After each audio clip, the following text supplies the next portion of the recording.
What would you do if, while piloting an aircraft with 175 passengers, you saw a female figure walking calmly across the runway, but the control tower swore there was absolutely no one there?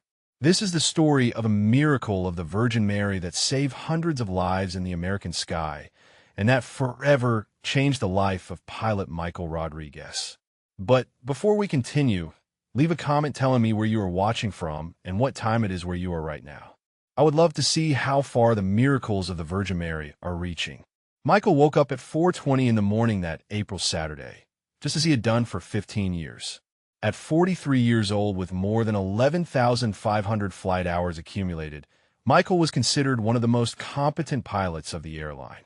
A veteran of the United States Air Force, where he had served for 8 years flying F-18s, he had developed an impeccable reputation for precision and composure in emergency situations. His colleagues called him Precision Mike because of his ability to process information quickly and make decisions. That morning, while preparing his coffee in the quiet kitchen of his home in Arizona, Michael followed his meticulous routine. The first cup of coffee, always at 4:35, followed by checking the weather conditions on his tablet. The report showed perfect conditions, clear skies, excellent visibility, calm winds, an ideal day to fly. Michael smiled discreetly. He liked simple and predictable flights. Maria, his wife of 17 years, came down the stairs, still in her pajamas. She always woke up to say goodbye to him whenever he had early morning flights. "Coffee is already ready, love," Michael said, kissing her on the forehead. Maria was the opposite of Michael in many aspects. Where he saw science, she saw faith. But that difference had never caused serious problems between them. In fact, Michael admired the serenity that faith brought to Maria. "I'll pray for your safety today, just like I always do," Maria said, holding Michael's hands. He nodded affectionately, but inwardly remained skeptical. 15 years of commercial aviation, more than 3,000 flights completed without a single incident, had convinced Michael that safety was a matter of training, maintenance, and proper procedures, not of prayers. The children were still asleep. Carlos, 12 years old, dreamed of following in his father's footsteps and becoming a pilot. Sophia, 8 years old, always asked if her father met angels in the clouds when he flew. Michael always responded with scientific explanations about cloud formations and atmospheric phenomena, but secretly he found his daughter's imagination enchanting. At 5:15, Michael left home. The road to the airport was empty. Only a few truck drivers making early morning deliveries. During the 35-minute drive, Michael mentally reviewed the flight plan. 2 hours and 45 minutes of flight over familiar territory. The Airbus A320 he would command was relatively new, only 4 years in service with an exemplary maintenance record. At the airport, Michael met David Chun, his designated co-pilot, in the briefing room. David was 31 years old and had 8 years of experience as a co-pilot. He was known for his technical competence and easygoing personality. "Good morning," Captain greeted David, already in uniform and with the flight documents neatly organized. Michael appreciated working with David. He was meticulous with procedures, but not overly tense. At 5:55, Michael and David headed toward the aircraft. The Airbus A320 was being fueled and inspected by the ground crew. Michael always arrived at least 1 hour before takeoff to perform a complete external visual inspection of the aircraft. It was a habit he had kept since his Air Force days. He walked around the plane, visually checking the tires, the wings, everything in perfect condition. In the cockpit, Michael began his pre-flight routine with the precision of a watchmaker. Every button, every indicator was checked, following the checklist strictly. David followed along, confirming each item. Meanwhile, the 175 passengers were beginning to board. Michael could hear the movement in the aisle, families talking, children excited. Among the passengers were several families with small children, businessmen, and elderly couples celebrating their 50th wedding anniversary. Ordinary lives, ordinary people, trusting that Michael would take them safely to their destination. At 6:25, Michael requested clearance to start the engines. Requesting clearance to start, He transmitted over the radio. The reply came back clearly. Cleared to start engines. The familiar sound of the engines coming to life filled the cockpit. Michael always felt a special satisfaction at that moment. The transformation of a static machine into something alive and powerful. The pushback began at 6:28. The tractor pushed the aircraft backward, moving it away from the gate. Michael once again checked all the instruments while the plane was being positioned. All systems showed normal indications. It was exactly as it should be. Ground control, ready for taxi, transmitted Michael. The response was immediate. Michael repeated the instructions, confirming the route. The aircraft began its slow movement along the taxiways of the airport. During taxi, Michael observed other planes preparing for takeoff and landing. The familiar airport routine unfolded as always. It was during this taxi that Michael began to feel something different.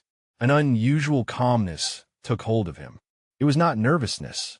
Michael never became nervous before flights. It was something more subtle, a sense of serenity he could not explain. It was as if a quiet presence had entered the cockpit, although he could not see anything different. David noticed the change in Michael's expression. "Everything all right, Captain?" he asked. Michael nodded, but he remained intrigued by that strange feeling. In all his time in commercial aviation, he had never felt anything like it. It was comforting yet also unsettling because of its inexplicable nature.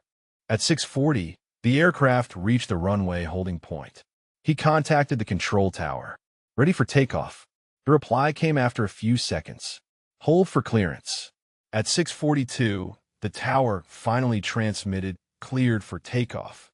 Michael repeated the clearance and slowly guided the aircraft into its final position on the runway. The main wheels aligned with the runway's center line. Michael checked the instruments one last time. Everything was normal. Michael placed his hands on the thrust levers. It was a movement he had performed thousands of times, but in that moment he felt an inexplicable hesitation, something very subtle, almost imperceptible, as if an inner voice whispered for him to exercise extra caution. Michael slowly pushed the levers forward. The engines responded with their familiar roar, and the aircraft began to accelerate. The speed increased progressively. Passengers in their seats felt the force of acceleration pressing them back. Children looked out through the windows. Executives stowed their laptops. Everyone preparing to leave the ground. It was exactly at 45 knots of speed that Michael saw something that would change his life forever. A female figure was calmly walking across the runway directly ahead of the aircraft.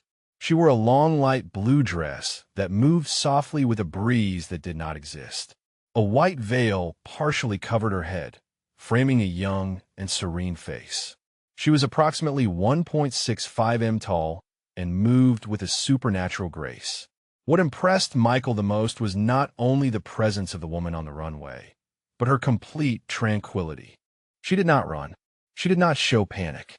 She made no desperate gestures. She simply walked toward the aircraft as if she were strolling through a garden. Her movements were fluid.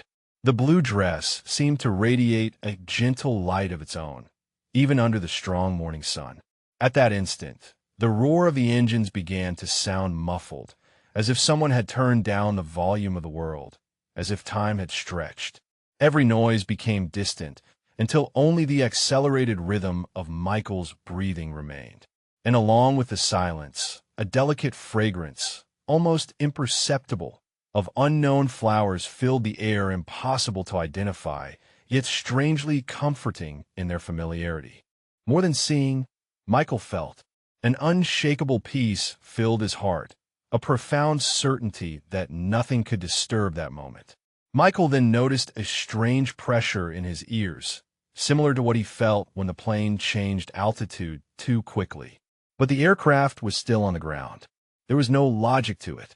While everything seemed suspended, the figure walked serenely, each step carrying a supernatural grace. Michael blinked rapidly, but the vision remained. It was not an illusion. It was not a dream. It was real. And at that moment, Michael reacted instantly with his military pilot reflexes. Tower aborting takeoff. person on the runway, he shouted into the radio, simultaneously cutting engine power, applying maximum brakes, and activating the reversers.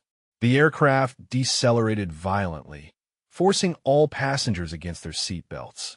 Tires screeched against the asphalt. It was an emergency situation executed to perfection.